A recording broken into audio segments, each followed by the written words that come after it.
on. Come on, come on.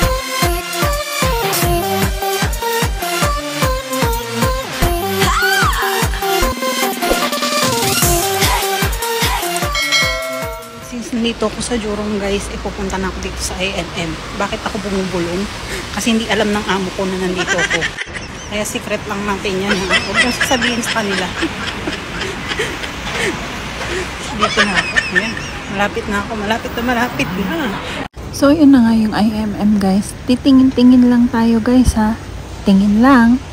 So, ayun na nga guys. Nakarating na tayo at una nating napuntahan ay ang Adidas. At ayun o, napakaganda ng sapatos na yun o. At ito na nga guys. Di ako nakatiis. Sinukat ko na nga siya. Oh, ang ganda. And fit na fit talaga siya sa akin. Kaya, binili ko na siya. Ayun na nga guys. Binili ko na. Wala talaga akong kabalak-balak bumili ng sapatos. Pero dahil bumuka yung aking sapatos ay pakita ko sa inyo. Kaya ayan. Pabili tuloy ako. Ayan. Pabili tuloy ako ng sapatos.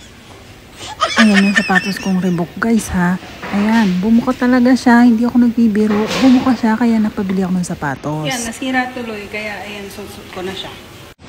O diba? Fit na fit talaga sa akin at talagang meant to be for me talaga siya. So ito na nga siya guys. Pagdating sa bahay ay binidyo ko na para may pakita ko sa inyo kung ano ang itsura ng aking bagong sapatos. So if you like this video, please give me a thumbs up.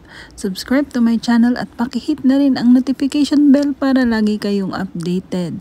Nga pala guys, ito ay 50% off sa IMM Adidas sa Jurong East. Bye bye!